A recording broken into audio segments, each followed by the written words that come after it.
Bem-vindos ao ano letivo 24-25. Venho-vos hoje falar, enquanto abertura do ano letivo, onde já temos aqui algumas semanas de trabalho, mas escolhi falar-vos só hoje, porque também só hoje, de alguma forma, arrumámos a casa naquilo que diz respeito às nossas turmas e professores. Tem sido um início de ano muito difícil. Penso que todos sabem, através da comunicação social, as dificuldades que as escolas estão a ter na contratação de professores, e se calhar por isso e pelas ansiedades legítimas e perturbação que isto causa, optei por começar com este tema. E em relação a este tema da colocação de professores, posso dizer hoje, precisamente hoje, que acabei de selecionar o horário de inglês que estava ainda em aberto, uma vez que as duas outras docentes que já tinham sido selecionadas abandonaram o lugar. Esperemos que desta vez, e seguindo a tradição popular, que a terceira é de vez, que esta nova professora, que vai assumir o seu lugar em termos letivos na segunda-feira, tenha realmente aqui uma permanência mais dilatada e que nos acompanhe ao longo do ano letivo. É, portanto, uma boa notícia dentro daquilo que é o panorama atual e da dificuldade de contratação de professores, e posso dizer então hoje que temos todos os nossos lugares de quadro, os nossos lugares de titulares de turma ocupados. Obviamente temos algumas situações de pequenas doenças, pequenas ausências, e agora uma outra, que é uma notícia de felicidade, que é uma licença de parentalidade, que vai ter algumas semanas na área da geografia, mas é uma boa notícia, quer para o pai, quer para todos aqueles que com ele se relacionam, mas que em breve estará de volta. E, portanto, é com esta informação que eu penso que é uma informação relevante, principalmente àqueles alunos que têm estado com esta intermitência na área do inglês, que vos anuncio que, de facto, neste momento, com todas as estratégias internas que a escola encontrou, distribuição de horas extraordinárias, realocação de turmas, conseguimos, mesmo noutras áreas, noutros grupos disciplinares, preencher, digamos, as necessidades que tínhamos mais prementes, uma vez que não era só no inglês, o inglês era o mais difícil, mas também noutros grupos, nomeadamente do português do segundo ciclo, conseguimos encontrar soluções para que os nossos alunos tenham a plenitude da sua capacidade letiva assegurada. E com esta notícia de abertura, que é uma abertura se calhar um pouco tardia, era bom que isto tivesse acontecido logo no primeiro dia de aulas, mas todos nós sabemos as dificuldades por que passamos nesta matéria em concreto. Mas também há aqui outras notícias que eu vos quero falar hoje, nomeadamente do plano de inovação que teve o seu término no ano letivo passado. Portanto, nós tivemos o agrupamento inteiro ao abrigo de um plano de inovação durante 4 anos. Ele terminou precisamente no ano 23-24, o relatório final vai ser publicitado na página, e esse relatório, que aliás é um relatório que é um cúmulo de 4 relatórios anuais que foram feitos de acompanhamento a esse projeto, diz-nos de facto que houve aqui opções, que foram opções muito positivas, e que nós estamos a continuá-las, mesmo não tendo um plano de inovação, mas estamos a continuá-las naquilo que é a sua matéria mais central. Nomeadamente, continuamos com os semestres das áreas de geografia, de história, físico-química, de ciências, de TIC e de tecnologias da imagem, para que de facto os alunos no terceiro ciclo fiquem com menos disciplinas, os professores com menos alunos de cada vez, ou seja, em cada semestre, o que propicia maior tempo de trabalho de projeto e maior conhecimento individual dos alunos. E esta política, digamos assim, curricular vai ser continuada. Portanto, o plano de inovação acabou, mas vai ser continuada. Aqui com uma pequena diferença. Nós já estamos a comunicar aos encarregados de educação que é a diferença do semestre que agora voltou a dividir as disciplinas. Nós durante 4 anos tivemos uma disciplina única de História e Geografia, uma disciplina única de Ciência e Físico-Química, uma disciplina única dos TIC com as tecnologias de imagem. Neste momento voltamos a ter separação administrativa das disciplinas no que respeita à sua avaliação. E pergunto a vocês porquê? porque é que não nos candidatámos à renovação do plano de inovação, porque havia de facto, nomeadamente nos anos terminais, no nono ano, algumas dificuldades administrativas, ou seja,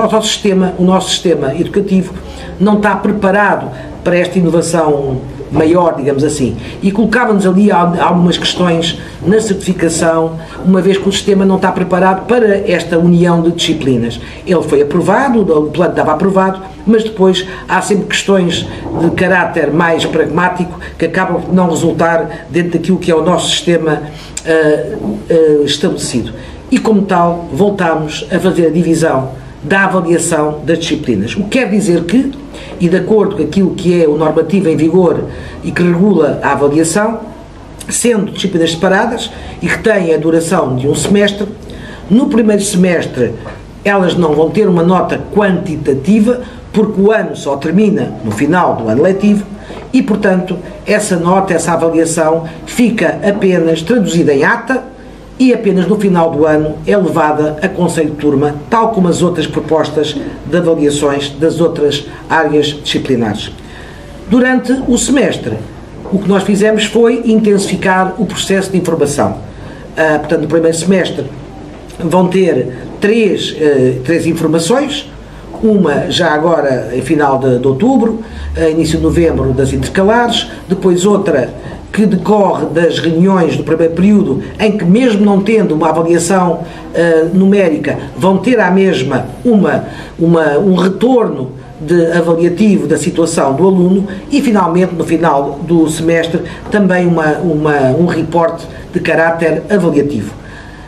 No segundo semestre, o último reporte já será de caráter numérico, uma vez que vai coincidir com o final do ano letivo. Nós fizemos um pequeno quadro explicativo, que já vos foi enviado e estamos disponíveis para qualquer dúvida, mas o sistema mantém-se tal como estava no ano passado. Aqui a única questão que diferencia é a avaliação, digamos que independente. As duas disciplinas vão continuar a trabalhar de forma muito integrada, aliás, como deve ser, são grandes áreas do conhecimento que se interligam, que se ajustam perfeitamente e que devem continuar nesse trabalho de aprofundamento da colaboração e da interligação destas áreas disciplinares. Um ponto também importante, e agora deixando um pouco o plano de inovação,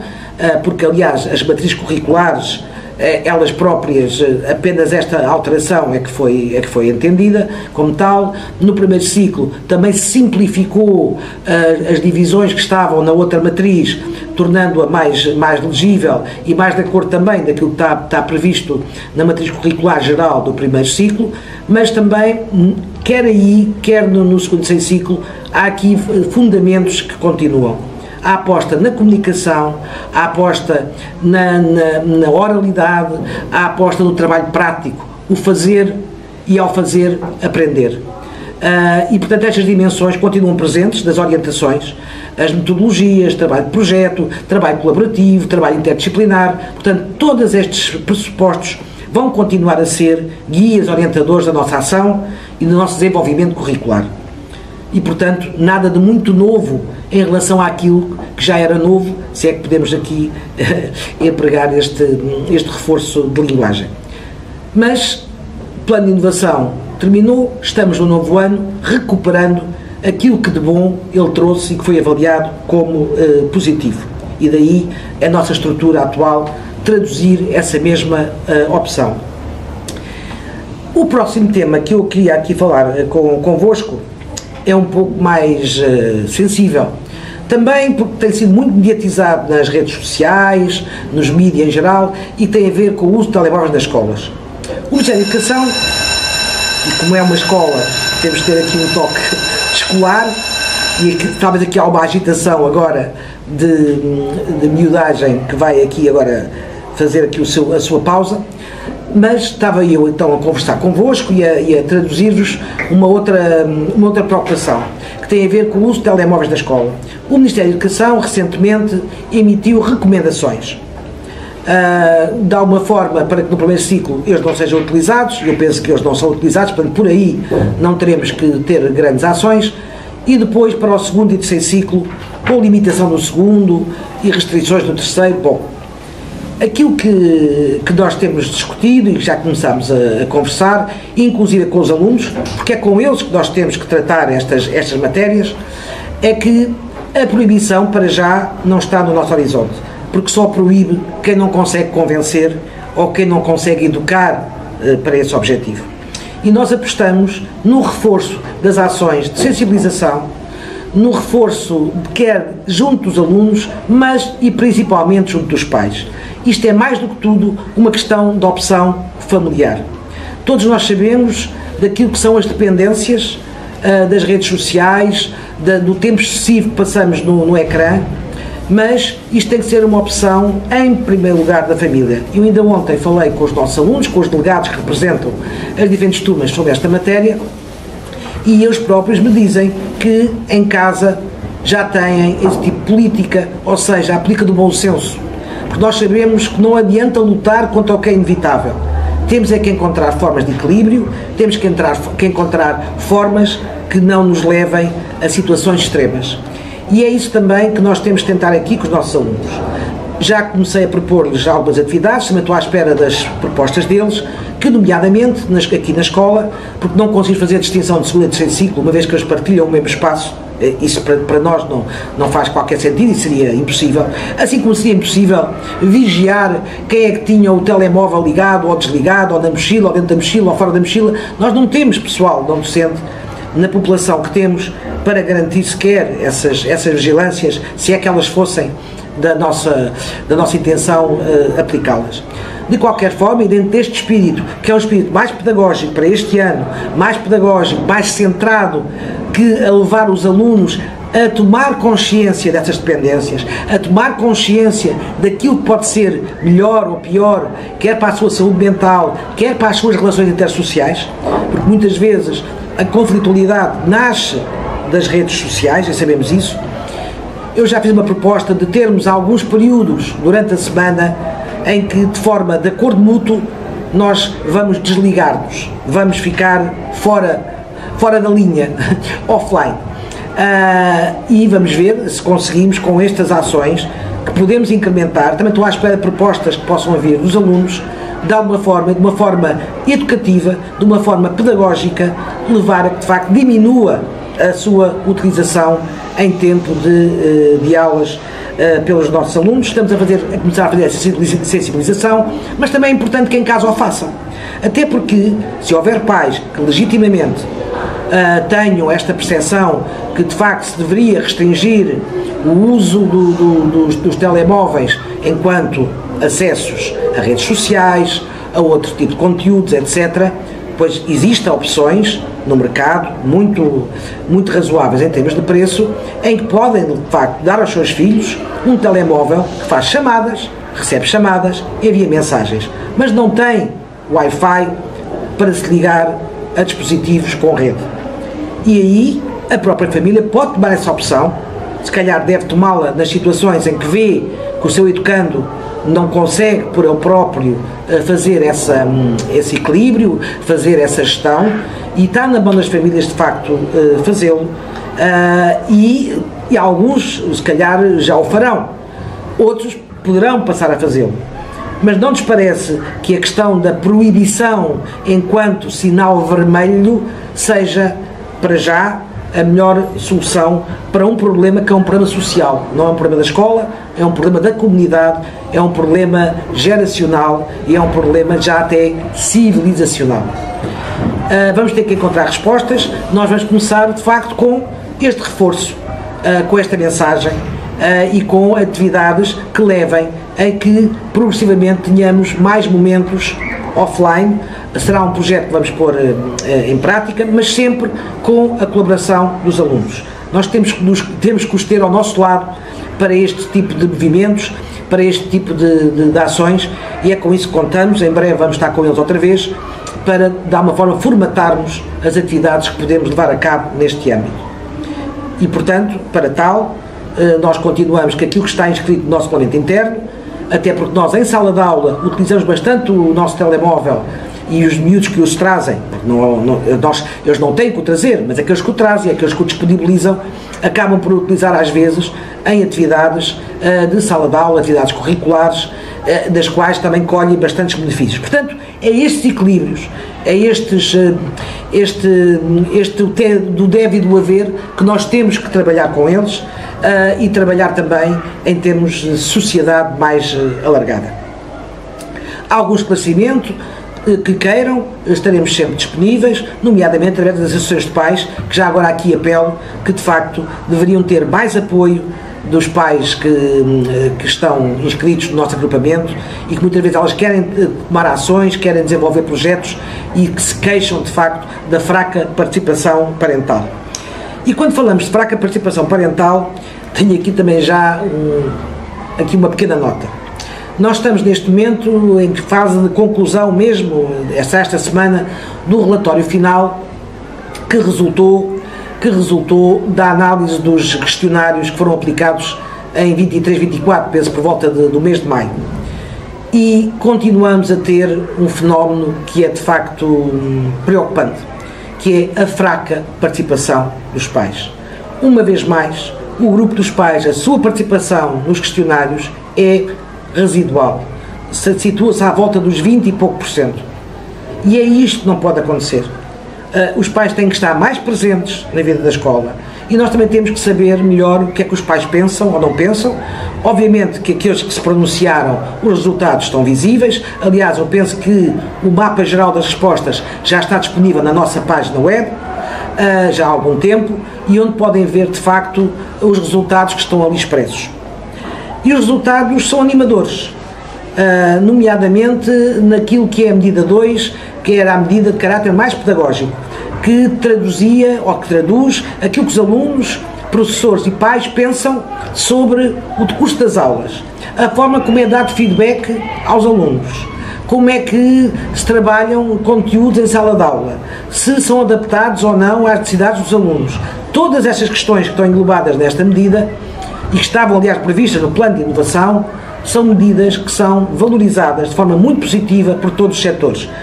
E isso, de alguma forma, deixa-nos contentes, deixa-nos, de facto, com a ideia que é um caminho que temos que aprofundar. É um caminho que estará no rumo certo, mas que temos que aprofundar e, por isso, aquilo que como eu comecei aqui quase a minha intervenção, vamos continuar com as nossas orientações curriculares, desenvolvimento curricular, uma vez que não é só o relatório que aponta para esses fatores positivos, é também os resultados dos questionários que nos traduzem uma satisfação, uma valorização positiva das estratégias que temos vindo a ter. Uma área menos conseguida, eu falei, aliás, com os alunos ontem sobre isso,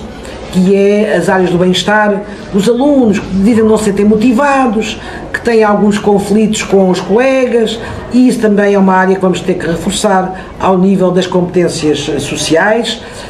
Aliás, nós temos este ano novamente em curso alguns programas que a Câmara Municipal de Vila Franca de Xira promove precisamente nesta área. É uma área que nós sabemos que é muito deficitária ainda, que é as relações interpessoais, a forma como eles conseguem aceitar-se uns aos outros, aceitar as opiniões diferentes, aceitar aqueles que não pensam como eles, que não se vestem como eles e que se traduz muitas vezes em conflitos nas redes sociais, com o respeito, a questão da segurança de cada um, e esses programas que a Câmara Municipal está a desenvolver, nós acolhemos de braços abertos. Vamos já agora começar com uma série de sessões em que todas as turmas do agrupamento recebem de facto estas sessões. Nós estamos continuamente a trabalhar estas valências,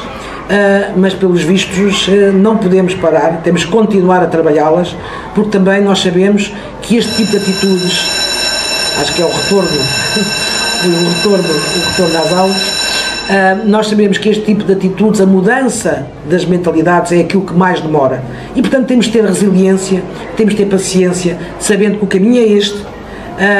e que venham a melhorar esses resultados. Aliás, eles ontem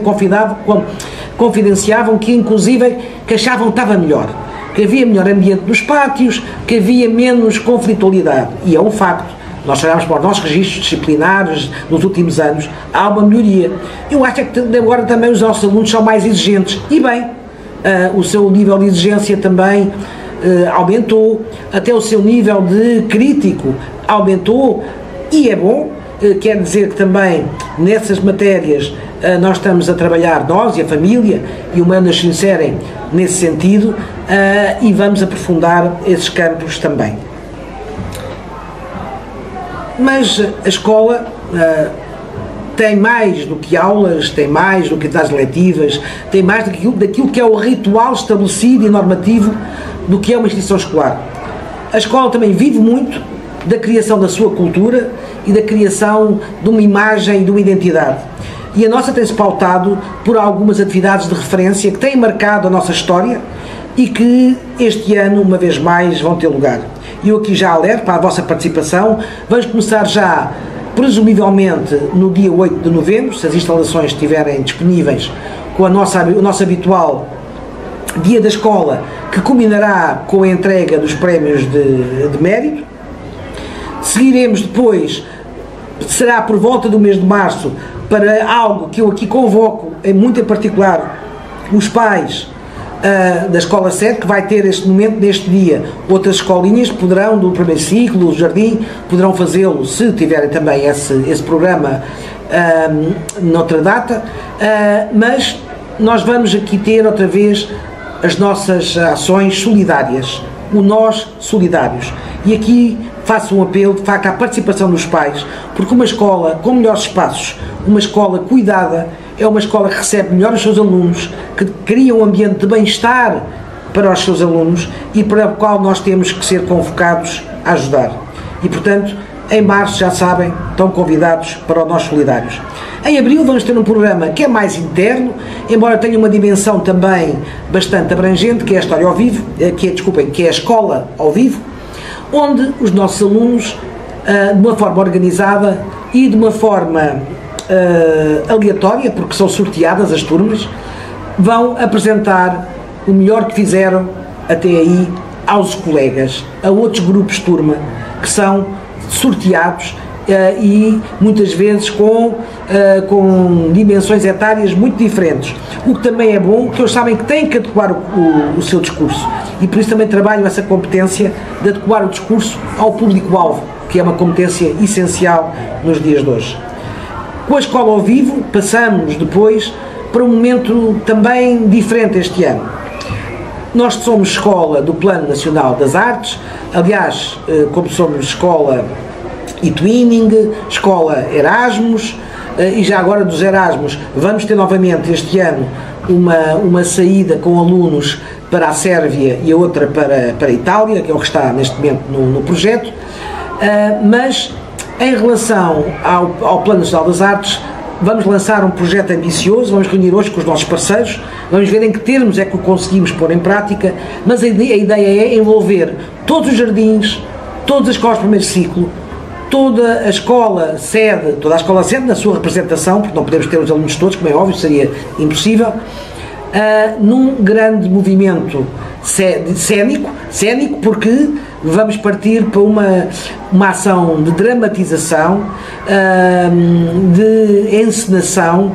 de algo a que vamos dar o nome de viagens cruzadas. Dentro daquilo que é o nosso projeto educativo, Olhar o Mundo, vamos ter as viagens cruzadas. E é uma partida e um regresso. Uma partida camuniana, do Camões e das viagens dos Lusíadas,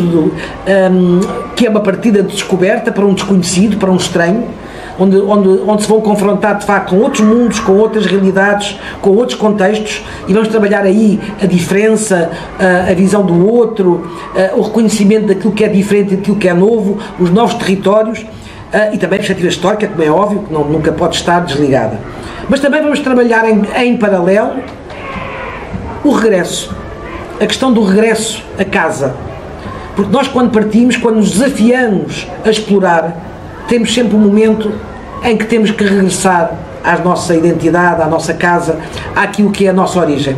e o regresso será o regresso de Ulisses. E portanto, por um lado vamos ter a temática camoniana e por outro lado vamos ter uma temática da Antiguidade Clássica através do regresso à pátria do herói Ulisses, passando por todos os perigos na grande odisseia que ele teve que percorrer para regressar à sua pátria amada.